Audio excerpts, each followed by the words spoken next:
बिस्मिल्लाहिर्रहमानिर्रहीम अस्सलाम वालेकुम student, this is Mohammad Mehtab your mathematics teacher. Student, आज की इस वीडियो में हम डिस्कस करने जा रहे हैं second year mathematics unit number 8 inverse trigonometry function and their graph की रिव्यू एक्सरसाइज। जैसा कि आपको पता है, रिव्यू एक्सरसाइज नाम से पहचान हो रही है कि अब हम इस चैप्टर को रिवाइज करने जा रहे हैं, क्योंकि इससे प्रीवियस हम इसके सारे क्वेश्चन, सारा जो कंसेप्ट है, सारों को डिटेल से पढ़ चुके हैं। तो अब हमने जस्ट इस चैप्टर को रिवाइज करना है, यानी जो जो चीज़ें हमने इसमें पढ़ी थी उनको रिवाइज करेंगे। तो सबसे पहला क्वेश्चन होता है हमारे पास एमसीक्यूज। तो एमसीक्यूज को डिस्कस करते हैं, इसके बाद क्वेश्चन पे चलेंगे। एमसीक्यूज आपको पता है इंपॉर्टेंट पार्ट है, क्योंकि पेपर में सबसे पहले आपको जो चीज़ नजर आएगी वो एमसीक्यूज आएगी, इसके बाद सब्जेक्टिव पेपर नजर आएगा। तो अगर एमसीक्यूज अच्छा हो गया तो आपका सब्जेक्टिव पेपर भी फिर बंदे को होता है कि मैंने एमसीक्यूज अच्छे हो गए, चले सब्जेक्टिव भी अच्छा हो जाएगा। ठीक है, तो अगर एमसीक्यूज ही बुरा हो जाए तो फिर अल्लाह ना करे, फिर आपका सब्जेक्टिव में भी आपको वो प्रेशर रहता है कि वो एमसीक्यूज मेरे 20 नंबर तो चलेगी। तो यहाँ पे इस चैप्टर नंबर 8 और चैप्टर नंबर 9 ये जो ट्रिग्नोमेट्रिक एमसीक्यूज होंगे, ये आपके, मैं तो समझता हूँ, फ्री के नंबर होते हैं। फ्री के नंबर किस तरह से होते हैं, यहाँ पे आपको कुछ भी याद नहीं रखना, कैलकुलेटर आपको अलाउ होता है, आप कैलकुलेटर में वैल्यूज पुट करें, आपके पास इन चारों में से कोई ना कोई एक आंसर आ जाएगा। ठीक है, तो कोई मुश्किल नहीं है इसमें। हम क्या करेंगे, जस्ट कैलकुलेटर की हेल्प लेंगे। अगर कोई क्वेश्चन आता है जिसमें कोई टेक्निकल पॉइंट होते हैं तो उसको मैं सॉल्व करके बता दूंगा। तो स्टार्ट करते हैं। क्वेश्चन नंबर 1 है हमारे पास, choose a correct answer. Part number 1 हमें दिया गया है sine inverse 1/2 is equal to pi by two minus x. कहता है what is the value of x. X की वैल्यू क्या होगी। तो देखें, एक्स की वैल्यू हमने फाइंड करनी है, मतलब ये चीज निकालनी है। तो ये एक माइनस का है, इसको मैं इस साइड पे ले जाऊं प्लस का हो जाएगा, और ये जो टर्म है साइन इनवर्स 1/2 इसको इस साइड पे ले जाऊं तो क्या हो जाएगा, माइनस का हो जाएगा। ये नहीं, दूसरे लफ्जों में आप ये कह सकते हैं कि आपके पास क्या बन जाएगा, आपके पास बन जाएगा x is equal to pi by two minus sine inverse 1/2।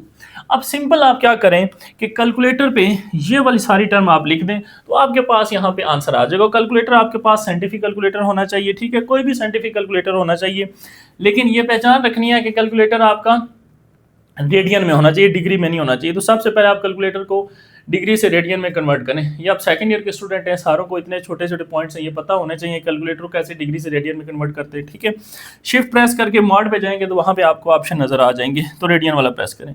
तो सबसे पहले, अच्छा रेडियन में क्यों करेंगे, क्योंकि देखिए पाई लिखा हुआ है, अगर पाई पाई क्या है, एक रेडियन वैल्यू है, इसकी जगह अगर 180 हो तो वो डिग्री वैल्यू है, तो फिर हम डिग्री यूज करेंगे। लेकिन यहाँ पे आप देखेंगे आपको हर क्वेश्चन में तकरीबन पाई का कंसेप्ट नजर आ रहा है, इट मीन यहाँ पे हमने रेडियन में रहना है। तो यहाँ पे आपने जस्ट लिखना है पाई, पाई डिवाइड बाई 2। अच्छा, अब और एक बात, डिवाइड जो स्टूडेंट अक्सर लिखते हैं वो डिवाइड आपने दूसरा डिवाइड नहीं लिखना, ये जो इस तरह से डिवाइड लिखा जाता है ये वाला डिवाइड नहीं लिखना, ठीक है, ये नहीं होना चाहिए। आपने इस तरह से लिखना है फ्रैक्शन में, जैसे ये फ्रैक्शन में लिखा हुआ इसी तरह। तो ये कब लिखा जाएगा, जब आपके पास साइंटिफिक कैलकुलेटर होगा, इसलिए मैंने आपको पहले कहा साइंटिफिक कैलकुलेटर होना चाहिए। तो pi divide by 2 minus sine inverse, और शिफ्ट प्रेस करके साइन लिखेंगे 1/2, फिर आप इसी तरह लिखेंगे और ब्रैकेट क्लोज, तो आपके पास इसका आंसर आ गया पाई बाई 3। सिंपल, तो कुछ भी नहीं किया, सिंपल कैलकुलेटर से आपको इसका आंसर जो है वो मिल जाएगा। तो इसका राइट ऑप्शन क्या आ गया आपके पास, pi by 3। What is the principal value of this function. अब आपको एक और पॉइंट बता दूं कि इस चैप्टर नंबर 8 में हमने जितने भी क्वेश्चन सॉल्व किए हैं इनवर्स ट्रिग्नोमेट्री फंक्शन स्पेशली, तो हमने सारों के प्रिंसिपल वैल्यू कैलकुलेट की थी। अब प्रिंसिपल वैल्यू का क्या मतलब है कि प्रिंसिपल वैल्यू का मतलब ये होता है कि इनवर्स फंक्शन हर जगह पे इस पूरी डोमेन, पूरी रेंज के अंदर डिफाइंड नहीं होता। हमने उसकी रेंज और डोमेन को बाउंड किया था, उसको कट किया था, कि यानी साइन की हमने कहा था कि 0 से लेके पाई तक सपोज है, सॉरी कास की 0 से पाई तक है। साइन की हमने कहा था माइनस पाई बाई 2 से पाई बाई 2 तक है क्लोज इंटरवल में, और टेन की कहा था ओपन इंटरवल में minus pi by 2 plus pi by 2 तक वो है। उसको बाउंड करेंगे तो फंक्शन का इन्वर्स जो है वो एग्जिस्ट करता है, क्योंकि इन्वर्स फंक्शन के लिए आपको बताया था इन्वर्स के लिए 1 भी होना चाहिए, ठीक है, और ऑन टू भी होना चाहिए, ठीक है, तो वो दो कंडीशन थी, तो इसलिए हमने उसको क्या किया था, बाउंड किया था। तो यहाँ पे प्रिंसिपल वैल्यूज पूछ रहा है, तो आपने यहाँ पे सारी वैल्यूज जो है वो प्रिंसिपल ही कैलकुलेट करनी है, ठीक है। तो यहाँ पे इसको भी सिंपल कैलकुलेटर में लिखें सेकेंड। अब मसला आता है सेकेंड का, सर सेकेंड हम कैसे लिखें, कैलकुलेटर पे साइन कॉस टेन होता है, सेकेंड कैसे लिखें। तो सेकेंड के लिए आप पहले क्या करें, कॉस इनवर्स जो लिखा हुआ है उसी को लिखें, cos inverse square root 3 divide by, इसको लिख लें, पहले इसको लिखेंगे तो आपके पास आंसर आ जाएगा, इस वैल्यू का आंसर आ रहा है पाई बाई 6। तो मेरे पास जो वैल्यू आई है वो आई है सेकेंड पाई बाई 6। अब सेकेंड किसका रेसिप्रोकल होता है, सेकेंड होता है कॉस का रेसिप्रोकल, यानी इसको मैं लिख सकता हूँ 1/cos पाई बाय 6। अब काज आप लिख सकते हैं कैलकुलेटर से इजीली। अब सिंपल काज लिखना है, काज इनवर्स नहीं लिखना। तो शिफ्ट पाई डिवाइड बाय 6, तो ये आपके पास वैल्यू आ रही है √3/2। 1 डिवाइड बाय √3/2, तो अब ये रेसिप्रोकल हो जाएगा, 2 ऊपर आ जाएगा, √3 नीचे आ जाएगा। तो आपके पास इसका राइट ऑप्शन फिर कौन सा बनेगा? सी इज अ राइट ऑप्शन। 2 ऊपर है, √3 जो है वो नीचे है। ठीक हो गया। तो इस तरह से आप कैलकुलेट करेंगे। नेक्स्ट अगर हम देखें MCQs नंबर 3 को, द वैल्यू ऑफ कोसिकेंट। ये CSC का मतलब होता है कोसिकेंट, ठीक है। तो कोसिकेंट जैसे हमने सीकेंट वाला कंसेप्ट किया, बिल्कुल वैसे ही कोसिकेंट वाला करेंगे। तो पहले कॉज इनवर्स माइनस निकाल लेते हैं कि वो क्या आता है। तो कोसिकेंट को इस तरह से भी लिखा जाता है। अब कोसिकेंट के साथ लिखना है कॉज इनवर्स और माइनस और √3 डिवाइड बाय 2, ठीक है। तो इसका आंसर मेरे पास आ रहा है 5π/6। तो हम 5π/6 लिख लेंगे। ठीक हो गया। अब कोसिकेंट क्या होता है? 1/sin होता है, 1/sin 5π/6। तो अब सिंपल यानी हमें साइन निकालना है 5π डिवाइड बाय 6। तो इसका आंसर मेरे पास 1/2 आ रहा है। तो 1/2 है, तो इसको रेसिप्रोकल करेंगे तो क्या हो जाएगा? 2/1। यानी दूसरे लफ्जों में आपके पास जो आंसर है वो क्या आएगा? जस्ट 2 आएगा। ऑप्शन क्वेश्चन नंबर 3 का ये आपके पास का राइट आंसर है। ठीक हो गया। नेक्स्ट चलते हैं पार्ट 4 की तरफ। तो यहाँ पे फिर इसी तरह कॉस, आगे ये वैल्यू है, तो इस पूरी वैल्यू को हम कैलकुलेटर पे लिखते हैं, ये क्या रिजल्ट आता है। बल्कि इस पूरे क्वेश्चन को भी लिख लें, क्योंकि काज भी आप लिख सकते हैं। तो काज लिख लिया, काज के साथ आगे फिर पाई डिवाइड बाय 6, फिर हम लिखेंगे प्लस और शिफ्ट कॉज यानी cause inverse bracket -1 divide bye 2, bracket close कर दें। और इसके बाद एक और ब्रैकेट क्लोज करनी पड़ेगी, क्योंकि ये जो ब्रैकेट है इसको भी क्लोज करना है। तो यहाँ पे आपके पास आंसर जो है वो डायरेक्ट आ गया है -√3/2 इज अ राइट ऑप्शन। ठीक हो गया। तो इसलिए देखें कुछ भी नहीं कर रहे, सब कुछ कैलकुलेटर आपको निकाल के दे रहे हैं। अब नेक्स्ट चलते हैं पार्ट नंबर 5 की तरफ। पार्ट नंबर 5 में देखें for what value of x की क्या वैल्यू होगी अगर एक्स जो है इस इंटरवल में रहे। अब ये इंटरवल क्या है? 0 से 2π और ओपन इंटरवल है, यानी 0 भी इंक्लूड नहीं है, 2π भी इंक्लूड नहीं है, ठीक है। अब इसकी वैल्यू पूछ रहे हैं। अब इसकी वैल्यू आपने सबसे पहले ये देखना है कि साइन x 1/2 कहाँ पे होता है? माइनस को फिलहाल छोड़ दे, माइनस का कंसेप्ट मैं बताता हूँ। तो साइन x -1/2, तो मैं x की वैल्यू निकालना चाहता हूँ, तो मैं जस्ट साइन 1/2 देखूंगा या साइन इन इनवर्स 1/2 देख लूंगा, ठीक है। साइन इनवर्स 1/2 आपके पास 30 डिग्री होता है, जिसको π/6 कहते हैं। तो यहाँ पे आपके पास π/6 आ गया, माइनस को मैंने छोड़ दिया था। अब माइनस का फंक्शन क्या है? माइनस का ये फंक्शन है कि माइनस साइन की वैल्यू नेगेटिव कौन कौन से क्वाड्रेंट में होती है। तो साइन की वैल्यू आपके पास, आपको याद हो तो इस तरह से मैंने आपको बताया था, add sugar to coffee. Sine देखें यहाँ पे भी पॉजिटिव है, यहाँ तो सारे पॉजिटिव हैं, इसका मतलब थर्ड है और फोर्थ है। थर्ड और फोर्थ क्वाड्रेंट में साइन जो है वो नेगेटिव होते हैं। तो third quadrant and fourth quadrant, इनमें आपके पास साइन जो है वो नेगेटिव होता है, ठीक है। तो अब हम यहाँ से थर्ड क्वाड्रेंट और फोर्थ क्वाड्रेंट का कंसेप्ट देखेंगे। अगर आपने थर्ड क्वाड्रेंट में मूव करना हो तो यहाँ पे आपको पता है पाई होता है, तो मैंने कहा था पाई में कुछ प्लस करेंगे तो थर्ड क्वाड्रेंट में मूव करेंगे। तो पाई प्लस क्या करेंगे? जो एक्स की वैल्यू है π/6। तो यहाँ पे एलसीएम लेंगे 6 + 1, यानी 6 1 6 + 1 7 π/6 आपके पास एक आंसर। और अगर फोर्थ क्वाड्रेंट में हो तो क्या कहा था? 2π में से माइनस किया जाता है π/6 की, यानी यहाँ पे जब पहुँच जाएंगे 2π में से माइनस करेंगे, फोर्थ में आ जाएंगे, प्लस करेंगे, थर्ड में चले जाएंगे। तो इस तरह से 6 2 12, 12 - 1 11 π/6। तो आपके पास इस तरह इसके दो आंसर आपको मिलेंगे, और दो आंसर आप देख सकते हैं यहाँ पे लिखे हुए हैं सारों में। और कौन सा राइट है? 7 और 11 वाला। तो कौन सा है? B is a right option, जिसमें 7 भी है और 11 भी है ये। ठीक हो गया स्टूडेंट। तो इस तरह से आप क्या करेंगे? कैलकुलेट करेंगे। Part number 6, the value of sine inverse. ये सिंपल वैल्यू है। अब इसको कैलकुलेट करें कि ये साइन इनवर्स वैल्यू क्या है? 5 डिवाइड बाय 13। तो ये कोई पॉइंट्स में वैल्यू आएगी, ठीक है। ये आ रही है 0.39, ठीक है। ये मैं लिख लेता हूँ, ये वैल्यू है मेरे पास 0.39। This is equal to 0.39। Up to 100 values हैं, लेकिन 2 डेसिमल लिख लेते हैं, बहुत है। अब इसी तरह इस सारों को चेक करें, किसका आंसर ये आएगा 0.39। जिसका ये आंसर आएगा वो आपका राइट ऑप्शन होगा, ठीक है। 1 मिनट लगेगा आपको सारों को चेक करते हुए, और होगा एक ही, ये नहीं एक से ज़्यादा का आंसर जो है यही आएगा, ठीक है। तो सबसे पहले को चेक करते हैं तो पहले का आंसर 0.394 एग्जैक्टली सेम, ये पहले का ही आ चुका है। नेक्स्ट आप ये सोचते होंगे सर सेकंड का हो सकता है आ जाए, तो काज सिंपल काज है, काज 5/13 अगर इसको मैं कैलकुलेट करूं तो ये 0.92 दे रहा है, 0.9 है, जबकि ये 0.3 था, इसका मतलब ये आंसर नहीं है। इसी तरह ये भी नहीं होगा और वो भी नहीं होगा। ठीक हो गया। नेक्स्ट चलते हैं पार्ट नंबर 7 की तरफ। अब पार्ट नंबर 7 जो है वो आपको खुद करना चाहिए। क्यों? ये देखें पार्ट नंबर 7 और पार्ट नंबर 1 सेम है।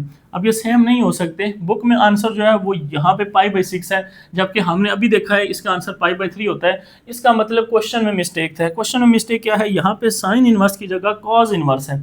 ठीक है, तो अगर कॉज इनवर्स होगा तो फिर आप बिल्कुल इसी तरह जैसे मैंने आपको ये फर्स्ट बताया, आप ये कैलकुलेट करेंगे तो π/6 आपके आंसर आ जाएगा। पेपर में ज़रूरी नहीं है वो आपको यही साइन वाला ही देगा, वो जैसे उसने यहाँ मिस्टेक की है, यहाँ पे आना चाहिए था कॉज। ठीक है, जब आप इसको कॉज इनवर्स लिखेंगे, यहाँ पे कॉज इनवर्स करके बाकी सारी value as it is same चलाएंगे, तो आपके पास फिर राइट ऑप्शन क्या बनेगा, फिर आपके पास राइट ऑप्शन बनेगा बी, π/6, जो बुक वाला आंसर है। ठीक है, लेकिन अभी देखें हमने अगर साइन इनवर्स लिखा है तो उसके लिए सेम आंसर होगा, वो क्या होगा हमारा π/3 जो हमने ऊपर मेंशन किया है। क्लियर हो गया? ओके, नेक्स्ट पार्ट नंबर 8 की तरफ देखें, व्हाट रिजल्ट इज। अच्छा, यहाँ पे स्टूडेंट को कन्फ्यूजन होती है कि सर ये सेकेंड को हम कैसे लिखें कैलकुलेटर पे। तो सेकेंड को लिखना मसला नहीं है, आप इसको इन्वर्स कर लें। सेकेंड को इन्वर्स क्या होता है, कॉज। ठीक है, तो आप यहाँ पे सेकेंड इन्वर्स लिखा हुआ है अगर इन्फिनिटी। ठीक है, तो हमने एक आइडेंटिटी पढ़ी थी ये चैप्टर सॉल्व करते हुए, कि सेकेंड को जब मैं कॉज इनवर्स में लेके जा रहा हूँ, सेकेंड को डायरेक्ट कॉज इनवर्स लिख रहा हूँ, कैसे लिखूंगा, इसकी क्या रीज़न है कि ये जो वैल्यू होगी, जो एंगल होगा, इसको रेसिप्रोकल कर दें, तो इन्फिनिटी ओवर 1 सपोज, तो 1 ओवर इन्फिनिटी हो जाएगा। बात समझ आ गई? जो भी एंगल होता है उसको रेसिप्रोकल कर देते हैं। इसी तरह यहाँ पे भी देख लें, ये लिखा हुआ है सेकेंड 2 लिखा हुआ है, तो मैं इसको क्या लिख लूंगा फिर, कोसिकेंट, क्योंकि सेकेंड कोसिकेंट होता है, और 1/2 हो जाएगा, क्योंकि ये लिखा हुआ क्या है 2/1 लिख सकते हैं, तो 1/2 हो जाएगा।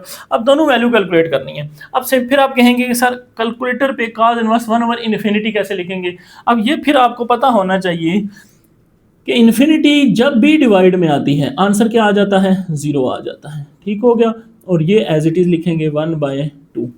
तो अब इन्फिनिटी को लिखने की जरूरत नहीं पड़ी, आपको ये पता चल गया कि इन्फिनिटी जब भी डिवाइड में आती है आंसर जो है वो 0 होता है। तो cos इनवर्स 0 लिखें, इसके बाद दरमियान में साइन क्या है, माइनस माइनस, फिर cos इनवर्स लिखें और क्या लिखेंगे 1/2। तो यहाँ से आपके पास answer π/6 is a right option है इसका, और वो कौन सा है, सी ऑप्शन जो है इसका ट्रू है। क्लियर हो गया? सिमिलरली सेम क्वेश्चन है, फिर वही अभी बताने की जरूरत नहीं है। सेकेंड है तो इसको cos इनवर्स लिख लेंगे, 1/1 1 ही रहेगा, सिंपल 1 ही लिखूंगा, प्लस का साइन है, फिर सेकेंड है तो मैं cos इनवर्स लिख लूंगा, इस वैल्यू को उल्टाऊंगा, √2 ऊपर है नीचे 1 है, तो 1 ऊपर लिखूंगा, 1/√2 लिखूंगा, ब्रैकेट क्लोज कर देते हैं।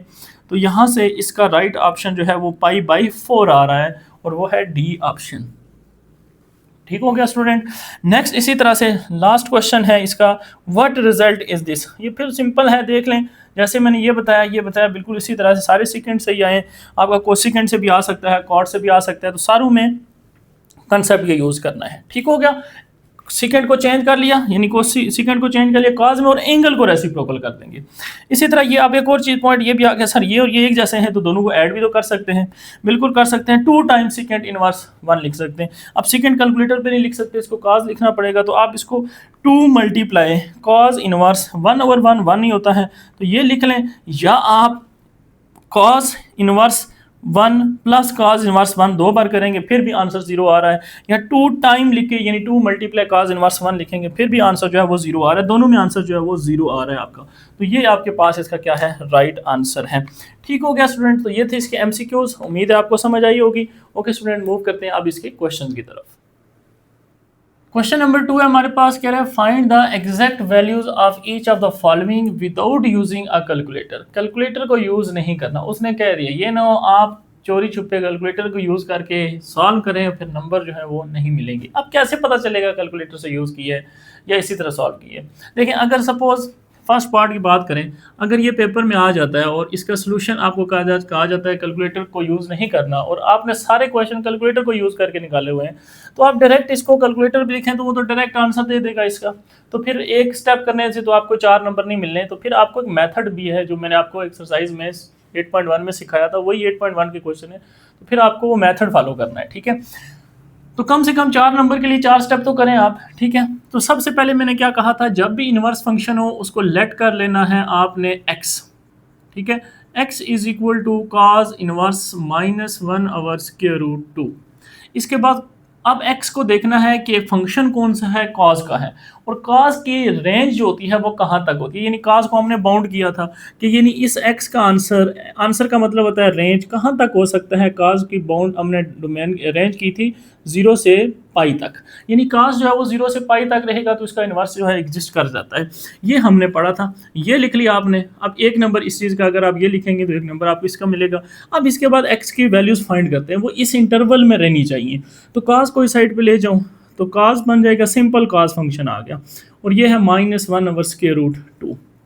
अब इसके बाद आपको ये बताया था कि माइनस साइन को हम निगलेक्ट कर देते हैं, माइनस हम देखते हैं कि कॉस फंक्शन माइनस कहाँ कहाँ पे होता है, माइनस इसलिए दिया जाता है साथ, ठीक है। अब माइनस को निगलेक्ट करें, सिंपल आप ये देखिए cos 1/√2 कहाँ पे होती है। इसके लिए आपको टेबल बनवाया था मैंने आपको, ठीक है, जब एक्सरसाइज आई थी। बाकी वैल्यू आपको याद भी होनी चाहिए। अगर चलें याद नहीं है तो फिर आप क्या करें, माइनस को छोड़ दें, ठीक है। पूरे इस फंक्शन का कैलकुलेटर से आंसर नहीं मैं कह रहा, मैं कह रहा हूँ माइनस को छोड़ दें, सिर्फ cos को साइड पे ले, cos इनवर्स 1/√2 निकाल लें, माइनस को इंक्लूड नहीं करना। तो आपके पास आंसर जो है x का वो आएगा π/4, ठीक है। माइनस को हमने छोड़ा हुआ है। अब माइनस को छोड़ा हुआ है, माइनस का मतलब आपने लिखना है cos नेगेटिव इन, cos कौन कौन से क्वाड्रेंट में नेगेटिव होता है, तो क्वाड्रेंट आपको पढ़ाए थे, ऐड शुगर टू कॉफ़ी, यहाँ पे भी cos प्लस है, यहाँ पे भी cos प्लस है, सेकंड और थर्ड क्वाड्रेंट है। अब अगर मैं लिखूँ second quadrant and third quadrant, अब आप ये चीज़ देखें कि आपकी जो रेंज है वो क्या कह रही है इन्वर्स फंक्शन की, वो कह रही है 0 से पाई तक रहना है। 0 यहाँ पे होता है, पाई यहाँ पे होता है, वो तो कह रही है सेकंड क्वाड्रेंट तक रहना है, थर्ड क्वाड्रेंट में जाना ही नहीं है। इसका मतलब थर्ड क्वाड्रेंट को आप इंक्लूड नहीं करेंगे, तो इसलिए आप यहाँ पे इसको लिखेंगे नॉट इन रेंज लिख लें, ठीक है। जो हमारी रेंज है उसमें ये नहीं आ रहा, इसको इसलिए छोड़ दें क्योंकि पाई से आगे जाएंगे तो वो इस रेंज से बाहर निकल जाएगा। वैल्यू आप निकालना चाहें तो वो निकाल सकते हैं, उसका कोई मसला नहीं है। अब सेकंड क्वाड्रेंट में जस्ट, तो सेकंड क्वाड्रेंट में रहने के लिए हमने क्या कहा था, हम कैसे निकालते हैं वैल्यू, पाई देखें यहाँ पे पाई है, सेकंड में जाने के लिए पाई में माइनस करना पड़ेगा कुछ, क्या माइनस करेंगे अपनी रेफरेंस वैल्यू π/4। तो आप यहाँ से देखें आपके पास एलसीएम 4 आएगा, 4 1 4 -1 3 π/4, this is your right answer. ये आपके पास स्टूडेंट क्या होगा, इसका राइट आंसर होगा। अब देखें कितने स्टेप किए हैं आपने, तो अब आप जब इतना काम करेंगे तो आपको 4 नंबर जो है वो मिल जाएंगे। अब अगर आप डायरेक्ट इसको लिखें तो डायरेक्ट यही आंसर देगा। अब ये चीज़ें आपको कंसेप्ट से पता चलेंगी कि इसका आंसर तो थर्ड क्वाड्रेंट में भी था, लेकिन वो हमने क्यों छोड़ा, इस रेंज की वजह से। और ये देख लें कितनी इंपॉर्टेंट है, अगर ये नहीं लिखेंगे तो आप ये भी लिख के आ जाएंगे और आपका आंसर जो है वो गलत हो जाएगा। उम्मीद है आपको समझ आ गई होगी। अब चलते हैं नेक्स्ट सेकंड पार्ट की तरफ, सोल्यूशन इसका। तो यहाँ से भी वही स्टेप है, सबसे पहले इसको एक्सलेट करें। अब मसला ये है, आप कहेंगे सर यहाँ पे तो वैल्यू थी, यहाँ पे तो कोई फंक्शन पड़ा हुआ है ट्रिग्नोमेट्री फंक्शन, लेकिन कोई बात नहीं, सिंपल ट्रिग्नोमेट्री है, इन्वर्स नहीं है, तो इसको निकाल लें। cos π/6 कैलकुलेटर से पैस करें, आपके पास वैल्यू आ जाएगी। इसके बाद बाकी सब कुछ as it is, let x is equal to sine inverse, अच्छा इसके साथ वैल्यू निकाल लेते हैं cos π/6। तो कैलकुलेटर होना चाहिए रेडियन में, फिर बता रहा हूँ, ठीक है। cos π/6 रेडियन, क्यों, क्योंकि हम पाई लिख रहे हैं, जब पाई लिखेंगे तो उसको रेडियन में होना चाहिए। तो ये आ रहा है स्टूडेंट मेरे पास √3/2, क्लियर। अब यहाँ से आपने कंप्लीट इसका आंसर नहीं निकाल के दे देना एक स्टेप में, तो आपको 4 नंबर नहीं मिलेंगे यहाँ से भी। तो आपने मेथड को फॉलो करना है। मेथड क्या है, इसकी अब रेंज लिखनी है, यानी x कहाँ तक आ सकता है, x की रेंज कहाँ पे तक आ सकती है। x है क्या, साइन इनवर्स फंक्शन है, ठीक है। और साइन की मैंने आपको क्या बताया था, रेंज मैंने अभी इंट्रोडक्शन में भी आपको स्टार्ट में बताई है, -π/2 से π/2 तक हम इसको बाउंड करेंगे तो इनवर्स इसका क्या करता है, एग्जिस्ट करता है फिर। अच्छा, अब इसके बाद आपको ये पता चल गया -π/2 +π/2 का मतलब क्या है। यहाँ से इस तरह से हम लिखते हैं, ये 0 होता है, यहाँ पे पहुँचते हैं तो π/2 हो जाता है। अब नेगेटिव π/2 का मतलब क्या होता है, हम एंटी क्लॉकवाइज मूव करेंगे, एंटी क्लॉकवाइज यानी अपोजिट डायरेक्शन में, इस तरह। तो यहाँ पे फिर आ जाता है -π/2। अब स्टूडेंट कंफ्यूज ये होते हैं कि सर यहाँ पे ये फर्स्ट क्वाड्रेंट है तो क्या ये सेकंड बनेगा, नो, ये फर्स्ट है, ये सेकंड है, ये थर्ड है, ये फोर्थ है। ये जो क्वाड्रेंट की बात है ये हमेशा यही रहेगी, ये चेंज नहीं होती। लेकिन जब इन्वर्स फंक्शन की बात करते हैं, जब हम नेगेटिव एंगल मूव करते हैं तो फिर इसको जस्ट कहते हैं थीटा। ये थीटा जो भी एंगल होता है वही होता है, और इस क्वाड्रेंट 4 के लिए माइनस थीटा कर देते हैं जस्ट। ठीक हो गया, तो ये कंसेप्ट है, ये आपको एक्सरसाइज में मैंने डिटेल से चीज़ें पढ़ाई हुई हैं। तो अब आते हैं यहाँ पे, तो आप क्या करें, साइन को साइड पे लें, साइन एक्स हो जाएगा इज इक्वल टू √3/2। अब सिंपल ट्रिग्नोमेट्री फंक्शन है, इनवर्स नहीं है, ठीक है। तो अब आपको साइन एक्स के √3/2 देखना है, एक्स का क्या आंसर आता है। अब मसला ये है भी पॉजिटिव, पॉजिटिव है तो फर्स्ट क्वाड्रेंट में रहेगा, जो एंगल है वही आंसर आएगा। फोर्थ नेगेटिव होता है तो वो इस क्वाड्रेंट में लेके जाते हैं, फोर्थ में होता तो, क्योंकि साइन जो है वो फोर्थ में नेगेटिव होता है। ये देखें यहाँ पे कॉज है, साइन नहीं है, ठीक है। अगर आंसर यहाँ पे नेगेटिव क्वेश्चन में दे दे, इट मीन्स फिर वो फोर्थ क्वाड्रेंट में एंगल के साथ फिर आपने माइनस को मल्टीप्लाई करना है। अब आप ये देखेंगे, अब वही बात टेबल की, अगर टेबल नहीं याद, साइन को उठाएं साइड पे ले जाएं, तो साइन इनवर्स √3/2 π/3 जो है आपके पास, इसका जो है वो राइट आंसर बन रहा है। ठीक हो गया। तो इस तरह से आपको इन क्वेश्चन को अटेम्प्ट करना है, ना कि बस सिंपल कैलकुलेटर उठाया और आंसर लिख के दे दिया और आप कहेंगे आपको 4 नंबर मिल जाएंगे, ऐसा नहीं होगा। ठीक है। अब ये फर्स्ट क्वाड्रेंट में साइन पॉजिटिव, तो फर्स्ट क्वाड्रेंट में था, आप इसी तरह ये बेशक लिख लें साइन पॉजिटिव, यहाँ पे लिख लें बेशक आप sine positive in first quadrant, positive in first quadrant, that's why हमारा एंगल जो है वो यही रहा। अब फिर आपके जहन में होगा sir sine positive first quadrant में, सेकंड में भी तो होता है, लेकिन आपकी जो रेंज है वो देखनी होती है। तो इनवर्स फंक्शन में it is a very important point कि रेंज क्या है उस फंक्शन की, तो ये होती है π/2, यानी आप 90 तक इसको बाउंड कर देते हैं, आगे जाने नहीं देते। ठीक है, तो इस तरह से नेक्स्ट थर्ड पार्ट इसकी तरफ मूव करते हैं। तो यहाँ पे फिर वही बात कि सर पहले तो आ गया इनवर्स फंक्शन, तो इनवर्स फंक्शन आ गया तो इसको सारा इस तरह से वैल्यूएट कर रहे हैं। इसको वैल्यूएट करने की जरूरत नहीं, आप इसको डायरेक्ट लिख लें यहाँ से, ठीक है, क्योंकि वही कंसेप्ट है सारा जो अभी आपको बताया है, इसी तरह से निकालना है। तो साइन इनवर्स, और दूसरी बात यहाँ पे अगर आ जाए नेगेटिव तो फिर आपने इस सारे मेथड को फॉलो करना है, क्योंकि पॉजिटिव में मसला नहीं होता। देख लें आपके सामने यहाँ पे पॉजिटिव वाला केस किया, क्योंकि पॉजिटिव होता ही फर्स्ट क्वाड्रेंट में, फर्स्ट में तो एंगल हम वही रखते हैं, इसलिए चेंज नहीं होता। लेकिन अगर यही क्वेश्चन एंगल में -1/2 लिख दिया तो फिर डायरेक्ट कैलकुलेटर से नहीं करना, कैलकुलेटर से किया तो गलत, या फिर आपको मार्क्स नहीं मिलेंगे, क्योंकि फिर आपका ये कंसेप्ट होगा फोर्थ क्वाड्रेंट फिर आपको -7 ऐड करना पड़ेगा। ठीक है, तो अब नेक्स्ट चलते हैं, 1/2 इसको वैल्यू लिखते हैं। ये वैल्यू क्या आएगी, ये हमारे पास आ रही है 30। ठीक है, ये डिग्री में था इसलिए 30 दे दिया, इसको रेडियन में होना चाहिए था कैलकुलेटर को, लेकिन चलें ये खुद कन्वर्ट हो जाता है डिग्री में, लेकिन इसको बार बार आपने रेडियन में कन्वर्ट करना है। ठीक है, अच्छा, अब सबसे पहले let x is equal to tan inverse 2 × cos 2, आगे इसकी वैल्यू हमने अभी कैलकुलेट की है, ये आ गई हमारे पास 30। अच्छा, इसको अगर मैं रेडियन में कन्वर्ट करूं तो ये 30 नहीं आएगा, ये फिर क्या बनेगा, π/6 बन रहा है। ठीक है, π/6। अब आपके पास ये रेडियन में चला गया। अब यहाँ से आपने सिंप्लीफिकेशन करनी है, ठीक है, और सिंप्लीफिकेशन इसकी जो है वो आपके पास 2 1 2 2 3 6 ये आ जाएगा। इसके बाद आप नेक्स्ट देखें तो आपके पास x, अभी ये सिंप्लीफाई हो रहा है फंक्शन, tan इनवर्स 2 cos, अब यहाँ से क्या रह गया, जस्ट π/3 रह गया। ठीक हो गया। अब सिंपल cos फंक्शन है, इनवर्स नहीं है, ट्रिग्नोमेट्री है, तो हम इसको निकाल सकते हैं। फिर वही बात cos लिखें और शिफ्ट प्रेस करके पाई लिख लें। ठीक है, π/3, तो इसका आंसर मेरे पास 1/2 आ रहा है। ठीक है, तो मैं अब इसको इस तरह लिखूंगा, tan इनवर्स 2 × इसकी जगह आ गया 1/2। ठीक है, तो अब यहाँ से आप क्या करेंगे, 2 भी कैंसिल कर देंगे, जस्ट क्या रह गया, 1 रह गया। तो अब आपके पास क्वेश्चन बना tan इनवर्स 1, ये आपका असल क्वेश्चन है, जो ये जैसे ये था साइन cos का।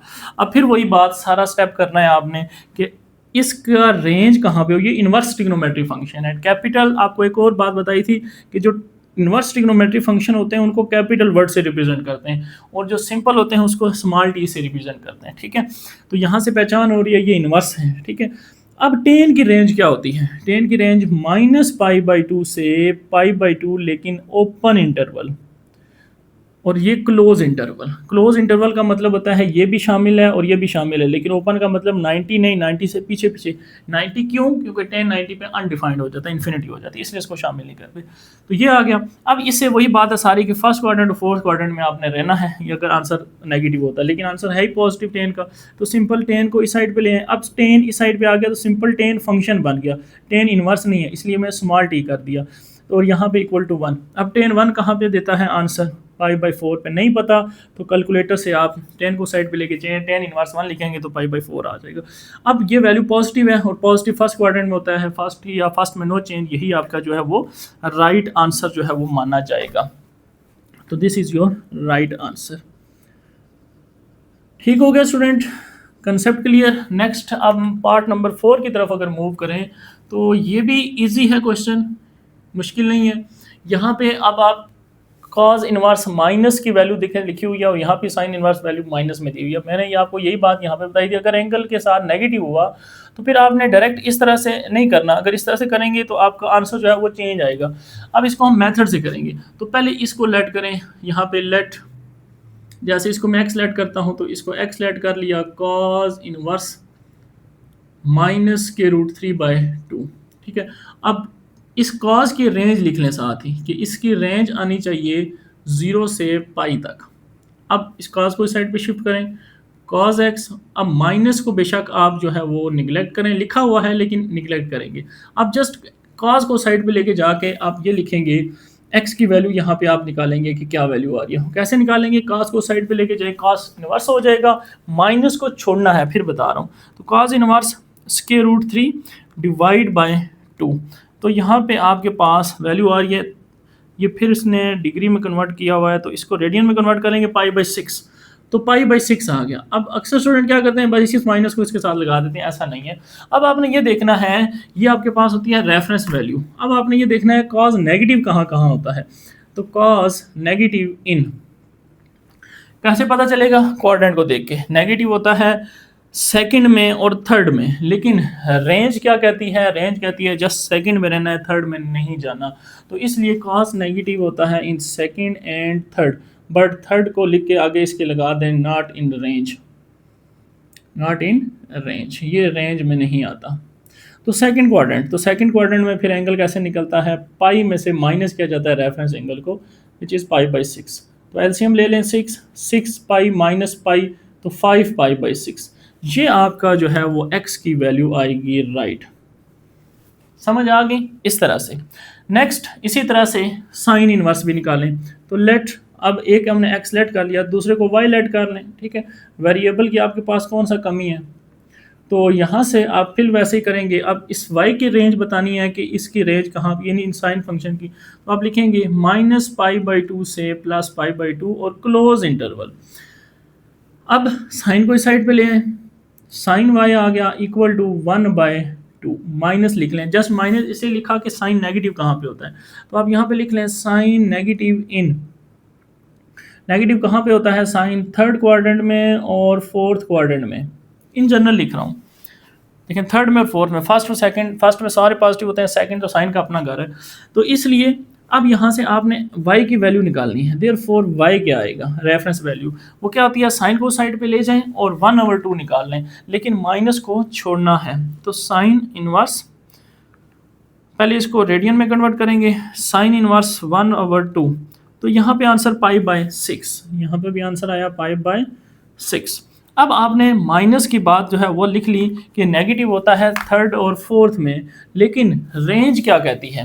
रेंज कहती है, ये रेंज थी इसकी और ये इसकी रेंज थी, रेंज कहती है कि आंसर जो है फर्स्ट और फोर्थ क्वाड्रेंट में रहना चाहिए, थर्ड में तो जाना ही नहीं है, थर्ड में तो जाना ही नहीं है। इसका मतलब आप इसके ऊपर क्रॉस करेंगे, ये इंक्लूड नहीं करना, इसको इंक्लूड करना है फोर्थ क्वाड्रेंट को।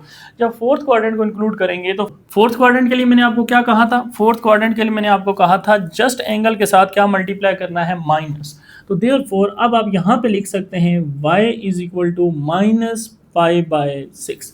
अब देख लें कितना डिफरेंस है। यहाँ पे आप माइनस एंगल के साथ लगा रहे हैं जो यहाँ पे था, जबकि यहाँ पे मैंने आपको कहा था माइनस एंगल के साथ नहीं लगाना। जैसे यहाँ पे माइनस था तो आप यहाँ पे माइनस लगा देते, -π/6 गलत, क्योंकि इसमें ये कंसेप्ट होते हैं सारे कि रेंज हमने देखनी होती है, रेंज और क्वाड्रेंट।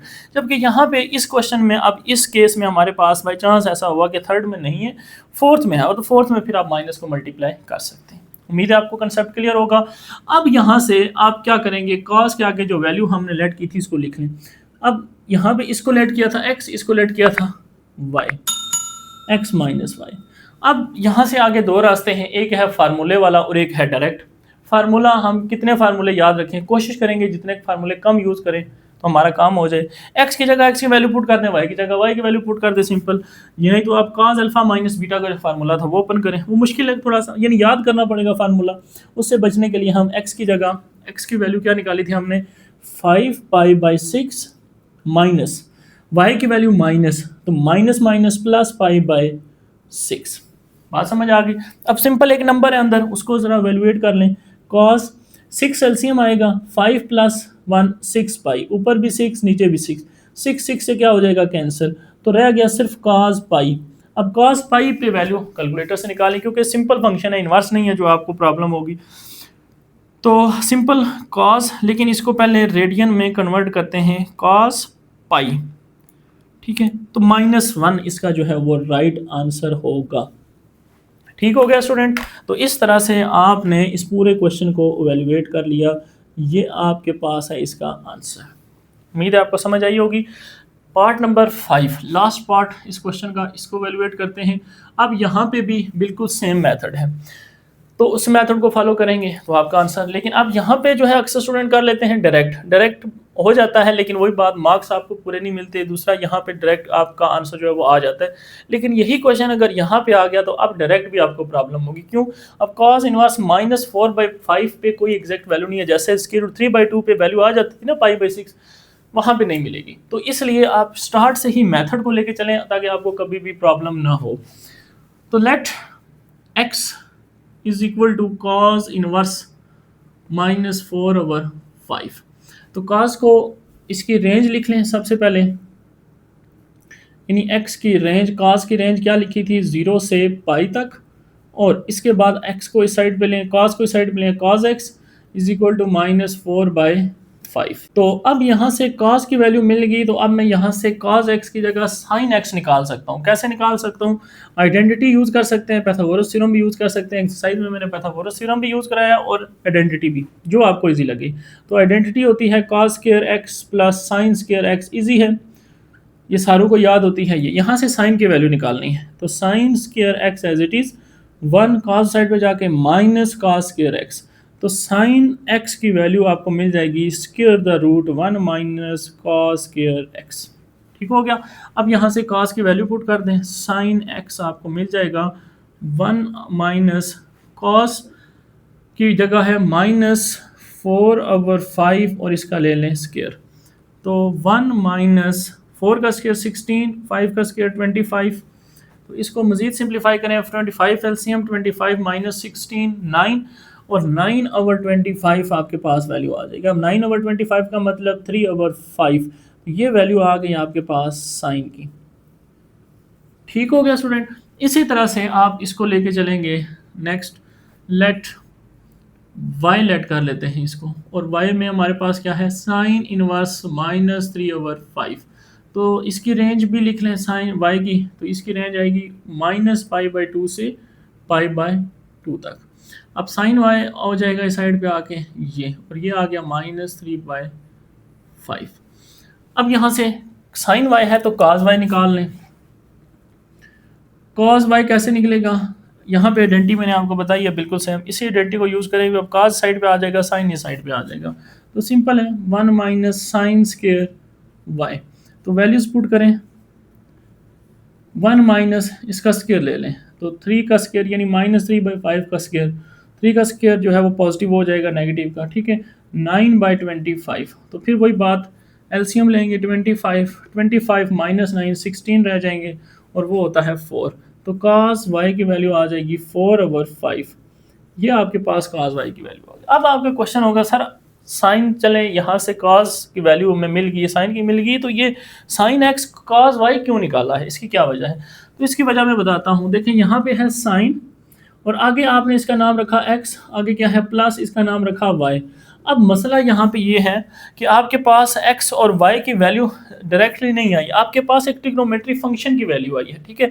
तो क्योंकि यहाँ से cos को साइड पे लेके जाता अगर cos इनवर्स, तो 4 और 5 के पास एग्जैक्ट कोई वैल्यू नहीं मिलती, जैसे यहाँ से π/6 इस तरह से कोई वैल्यू नहीं मिलती क्वाड्रेंट वैल्यू।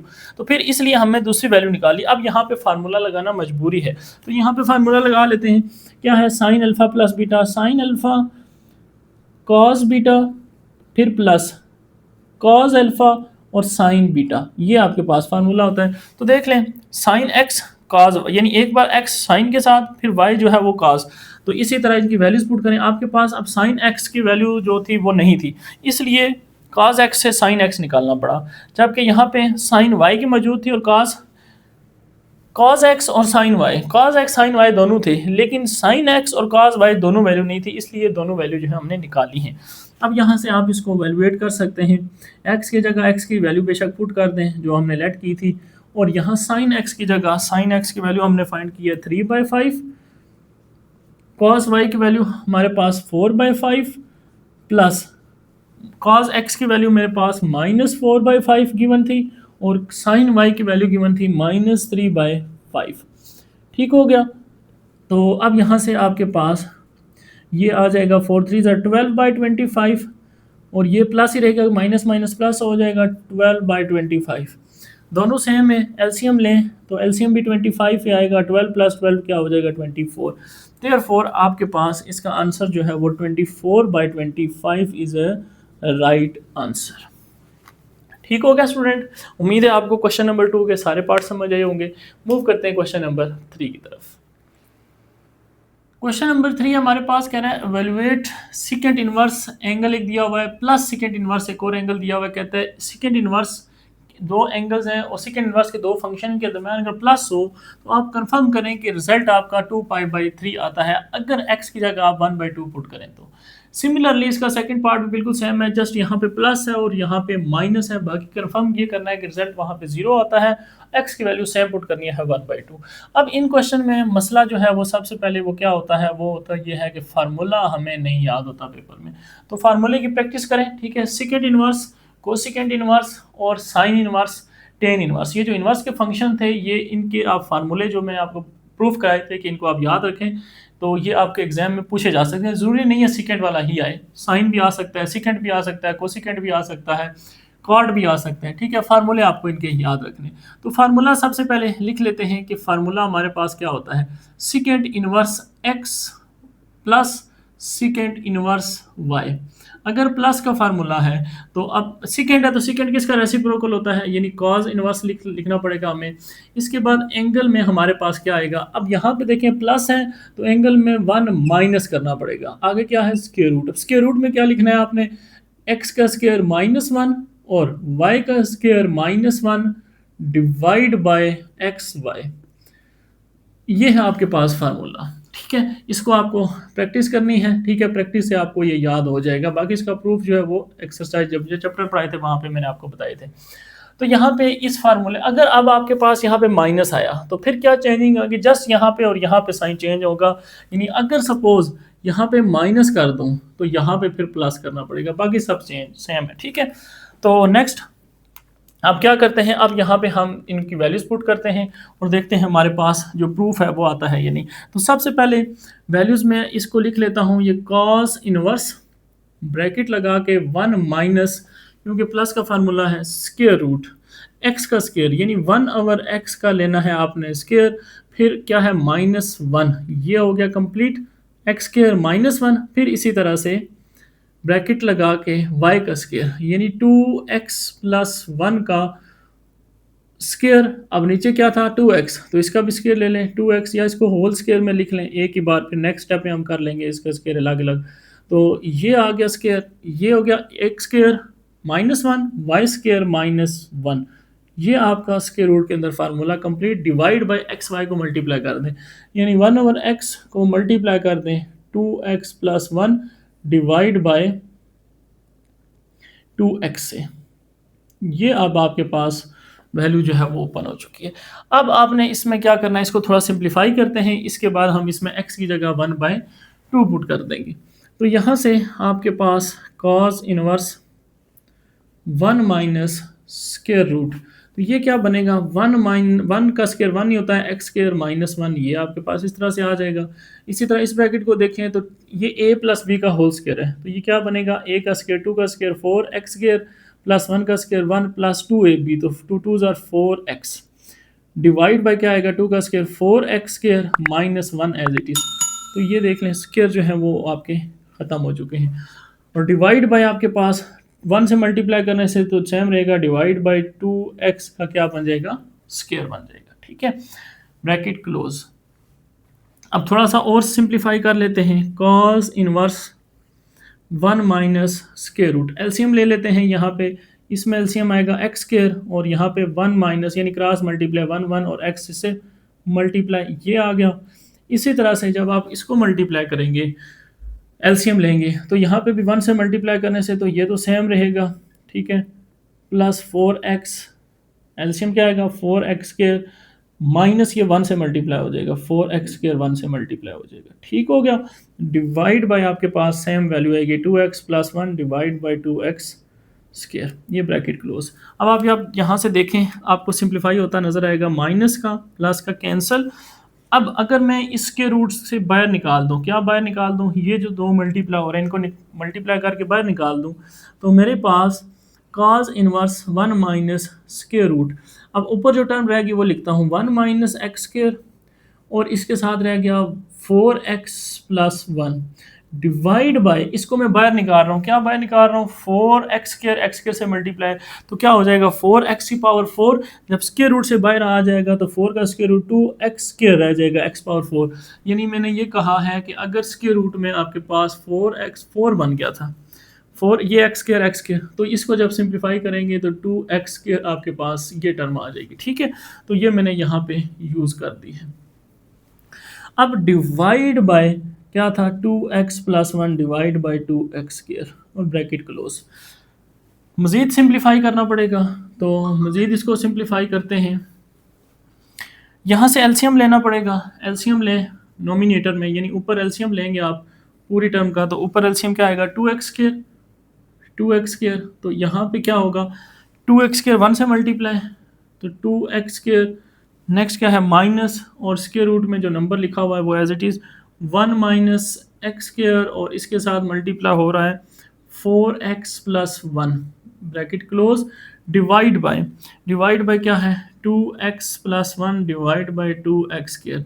अब ये एलसीएम लेने का फ़ायदा ये होगा कि 2x स्क्वायर भी आप देख सकते हैं कैंसिल हो रहे हैं। तो अब आपके पास सिंप्लीफाइड हो चुका है, ये आ गया cos inverse 2x square minus square root 1 minus x square और इसके साथ है 4x प्लस 1 डिवाइड बाय आपके पास आ गया 2x प्लस 1।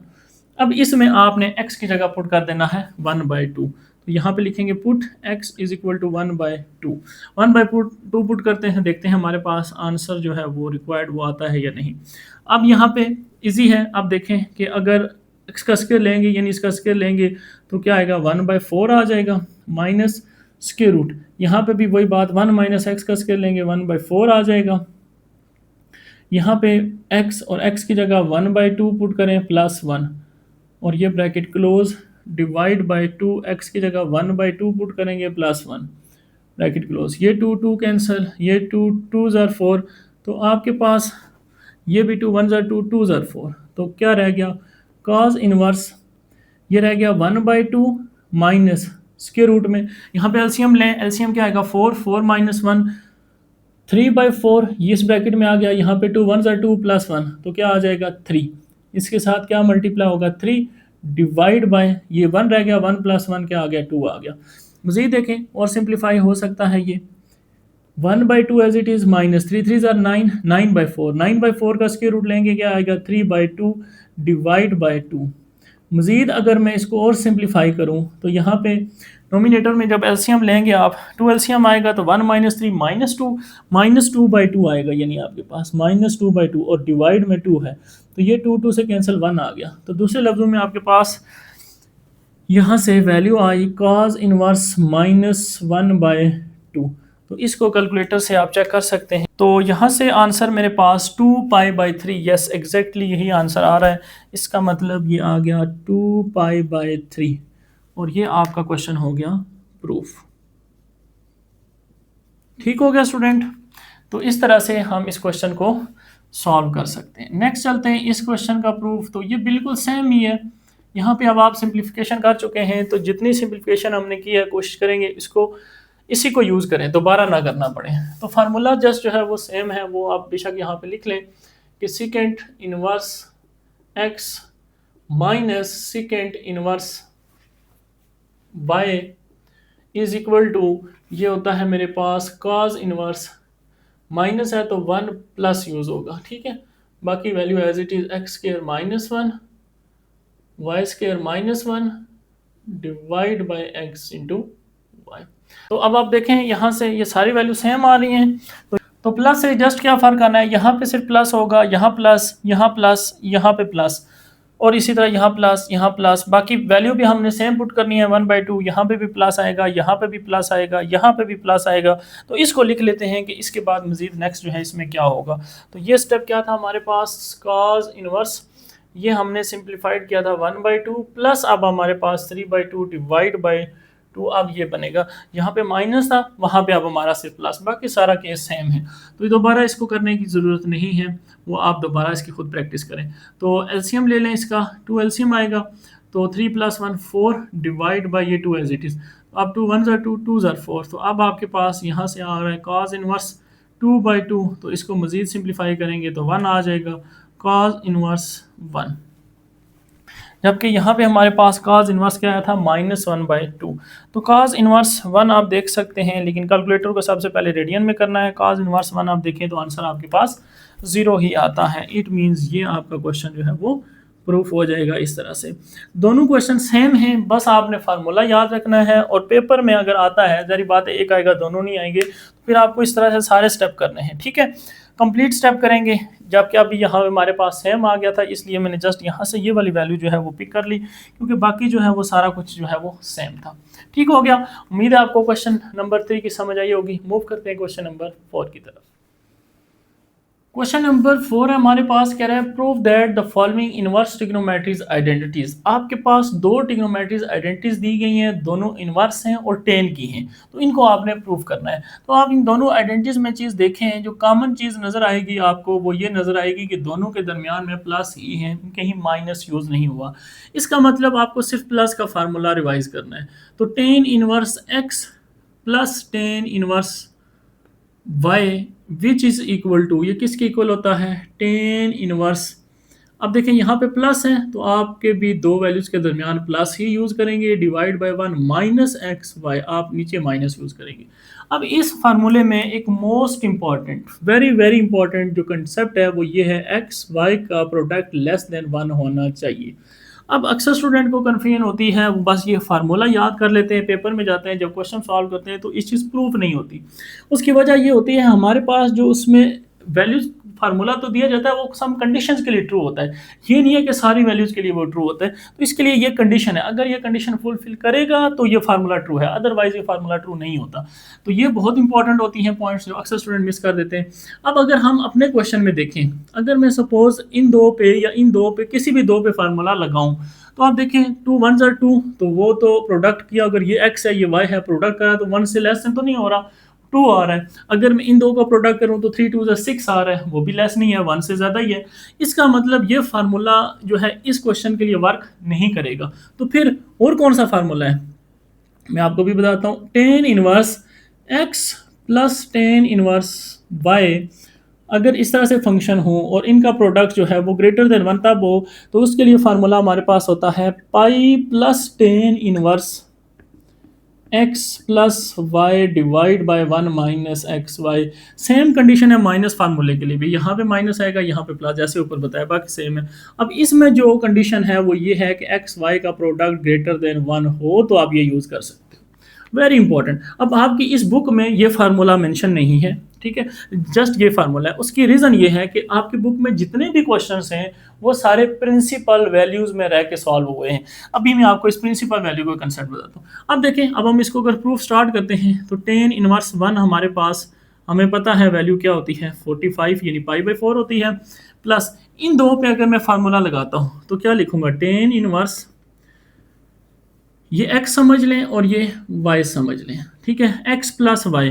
अब मैं ये फार्मूला यूज़ करूंगा क्योंकि इन दोनों का प्रोडक्ट जो है वो हमारे पास क्या होता है, ग्रेटर देन जो है वो 1 है। तो मैं इसमें साथ पाई प्लस टेन इनवर्स, यहाँ पे x प्लस यानी 2 plus 3 divide by 1 minus 2 multiply 3, ये फार्मूला है। क्योंकि देखें एक्स वाई को मल्टीप्लाई करें तो 3 2 ज़ार क्या आ रहा है 6, 6 जो है ग्रेटर देन 1 है, इसलिए आपको ये फार्मूला यूज़ करना पड़ेगा इस केस में, ठीक है। अच्छा, अब आपको नेक्स्ट यहाँ से टेन इनवर्स 1 आपको पता है पाई/4, वरना आप कैलकुलेटर से भी चेक कर लें, प्लस पाई प्लस यहाँ से क्या रह जाएगा 2 plus 3 5 divide by 3 2 6, 1 minus 6 minus 5।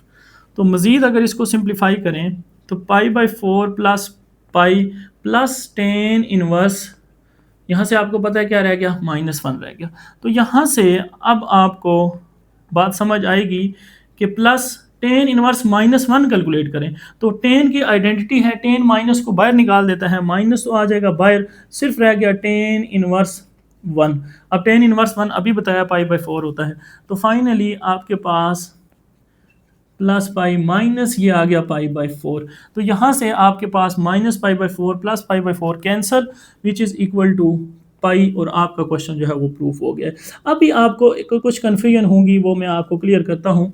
वो कौन सी कन्फ्यूजन होंगी, आप कहेंगे सर जब हमने ये एक्सरसाइज के अंदर, या हमने इसी एग्जाम्पल, इसी एक्सरसाइज में जब आप ये फार्मूला जहाँ लिखा वो उससे पीछे अगर इसको देखें तो ये इसका प्रूफ जो है वो दिया हुआ है। एग्जाम्पल में लिख लेता हूँ, यहाँ पे एग्जाम्पल दी हुई है, tan inverse 2 plus tan inverse 3, कह रहा है इसको प्रूफ करो, -पाई/4 होती है।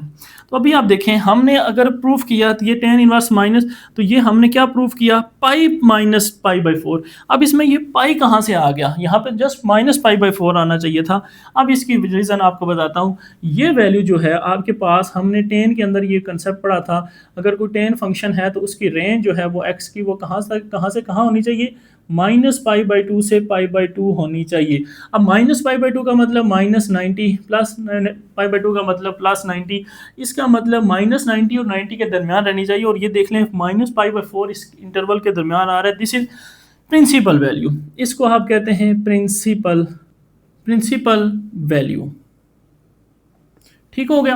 अब देखें, यहाँ पे प्रिंसिपल वैल्यू का कंसेप्ट इसलिए यूज़ हुआ क्योंकि वैल्यू जो थी वो नेगेटिव -पाई/4 और ये प्रिंसिपल वैल्यू में आ रही थी, ठीक है।